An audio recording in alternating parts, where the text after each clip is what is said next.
name is Mr.D.Feng. I am a performing magician. As a performing magician, I get to use magic to entertain all types of people. But today, I want to do something a little bit different. Today, I want to use TEDx as an intellectual platform to talk about my experience and life lessons I learned by performing magic with all types of people, right? Celebrities, singers, hospital patients, jail inmates, homeless people, and more. That looks pretty good, isn't it? What? What? How? How? I didn't do anything. I don't know what you did. Wait, how? Deceased. How did you guess my word? What? What the It's like if you try to rotate, like go away, go away, go away. It's crazy.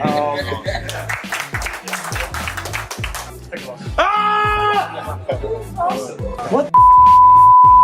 That's awesome. I totally missed this. That was amazing. I mean, what do you felt that? I mean, I heard it, but I felt it.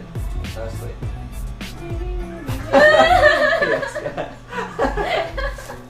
Cool. Alright. You're like a wizard, you know? Today I'm not going to be doing any magic on stage. If you guys are interested, you can check it out on my social media about my magic and these people that I get to meet. I love performing and filming magic, but more importantly, I like to capture people's reaction to magic like those you just saw. Whether you are a celebrity or someone without money, everyone reacts to magic. And to me, that's very, very interesting because people's reaction to magic is one of the hardest things to fake, and because of that, it shows something really genuine about the person that you don't get to see that often. To me, the fun of magic is about bringing out those reactions that you just saw and that inner child that they once had. We all know that as kids, we were all once as kids, and some of us are still kids right now. And we get excited by the most ordinary things, right? You see a gift underneath a Christmas tree and you get freaked out already not knowing what the gift might be. We play the game, the floor is lava, as if the floor is actually lava, with the utmost intensity and imagination. And needless to say, we believe that Toy Story is real and we're always on the lookout when the toys are gonna move by themselves. Right? Happened to me, I'm sure it happened to a lot of you guys. But things change. The older we are, the longer we are living in this world of reality. And part of growing up is that we're constantly learning about new things and ideas. And sometimes when you think about it, knowledge and imaginations don't often go hand in hand, right? When you're learning about a new concept or idea, you are by definition learning about what it is, but also you're learning about what it is not. Think about it. Learning about the law of gravity tells us that we can no longer fly like Superman because of gravity. It only takes a few biology class for a kid to realize that with science and DNA and all that, the average life expectancy for all of us here is about 80 years old. There goes the kids thinking that we can all live forever and happy. Well, knowledge certainly benefits us in so many ways and equips us with the understanding of how the world works. It also destroys our imagination of what the world can be. The more we learn about the world, for some reason, the less excited we become about it. And needless to say, we don't play the game the floor is lava anymore because we know it's not real. But then also, we don't have that imagination to make it real anymore, right?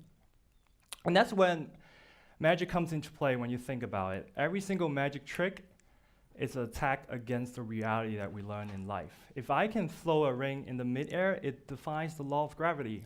If I can guess the card that you're thinking of, it defies the law of probability. If I can catch a bullet through my mouth, it defies the law of physics. It's dangerous, but it shows these things that we can do. I might or might not have done some of those things. And it's a good feeling because people react to magic because of that, right? When they see magic, they realize that certain impossibility might not be as impossible. And then it brings back that imagination that one's had when they were kids. For me, people's reaction to magic is very precious because for that 15 to 30 seconds that you see, they had to reconcile with what they learn is real in life, with what they are seeing in front of them. And if I tell you guys, I love performing magic because it creates these wonderful reactions of the audience, that's only part of the story.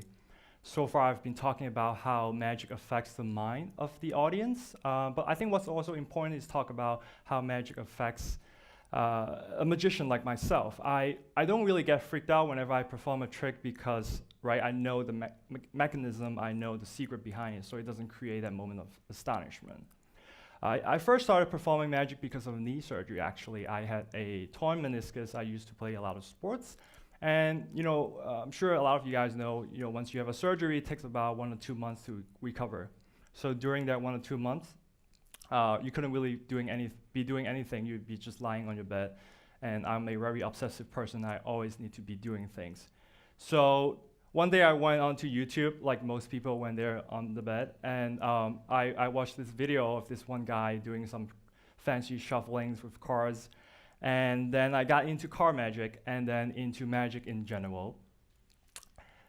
And when you first start learning magic, you have two main obstacles, actually. The first challenge is the many hours that you need in order to perfect the trick and the illusion. For me, that was actually pretty easy because I'm a very obsessive person. I can deal with the long hours of being inside the room, just learning about tricks and all that. It's the second challenge that's very difficult to me, and it is the courage to perform magic and go out there to do magic for people, right? You can spend many hours that you want practicing, but at the end of the day, you still have to go out and perform. And it was hard as hell for me because I was this really shy Asian kid, and it's just not easy for someone like me. So believe me or not, it took about 2 months for me to muster my courage and perform for my first group of audience. I only did about 10 minutes of magic, but believe me, that was the best start that I could have asked for. Fast forward about 6 years now, I'm performing magic for celebrities, artists, singers, hospital patients, jail inmates, and such. It's all because I decided to take a risk and perform for my first group of audience. And speaking of my first group of audience, I want to tell you guys how that exactly happened. Many years back, I was preparing and studying for a finance exam. It's called the CFA. Does anyone know what the CFA exam is? Okay, some of you guys know. It's a pretty intensive exam. You need to be studying for many months, and even if you did your study, the pass rate is about 33%. So I did study as a good Asian kid. But stuff happens, right? Stuff happens to me, stuff happened to all of you guys, right? Couple of days before the exam, I just got really ill. I have a severe runny nose, nasal congestion, I had really bad stomach ache. So on the day of the exam, I went to the test center. I was really not feeling well. When the test started, I remember it was probably 5-10 minutes into the exam. The person next to me raised his hand to the examiner. He said, "This person next to me is blowing his nose all the time. He's just disrupting me. I can't deal with that." So he switched out to like a different place, which made me even more nervous, right? Now that not only am I not feeling well, I'm just feel like every single time I try to blow my nose, like it's like people are looking at me. So I knew I wasn't going to pass that exam, right? And it felt really bad because, right, you spent so many months into this, right? So, and it's a 6-hour exam, so think about it, right? So 5 minutes into the exam, you knew you weren't going to pass, so what are you going to do for the rest of 6 hours, right? So I thought to myself, okay, I'm going to make something positive out of that. I always carry a deck of cards with me. I think I started practicing about a couple months before that, but I never had the courage to perform magic for people. But I always carry the deck of cards with me. I don't know why. Maybe I felt like if it's the right moment, I can just ask some people to do magic. So during the halftime of the test, I thought to myself, okay, I need to go out and perform for some of these people, and I started to look out for different types of audience, spectators. A lot of people are talking about the exam, so I didn't want to go up to them. And I saw there was 2 guys that were just talking casually about some random topic. So I went up to these 2 guys and I say, "Hey guys, how's the exam going? Blah, blah, blah, small talk. And then I said, "By the way, guys, I'm a magician." At the time, I wasn't really a magician. I'm just a guy that knew 2 card tricks, okay? But when you started off doing anything, you kind of have to exaggerate it to build that credibility. It is true. I think a lot of you guys can acknowledge that. So I had to say that I'm a magician, so then I can catch your attention. So I did 2 card tricks with this deck of cards you see right here. It went really well. I knew it went really well because one of the guys actually asked for my phone number. I've never had anyone ask for my phone number, a guy like 5 minutes into the conversation. So it did really well, and ever since then, I never really, I never looked back. So I know myself before magic, I was this really shy Asian kid, always afraid to ask questions in a large classroom like this. And whenever there's presentation, I would, for some reason, get a lot of sweats on my back. And to be able to talk in front of you guys today and perform magic for thousands of people, it's quite magical and amazing. And it's all because I decided to take a risk, right? I encountered magic and I fell in love with it.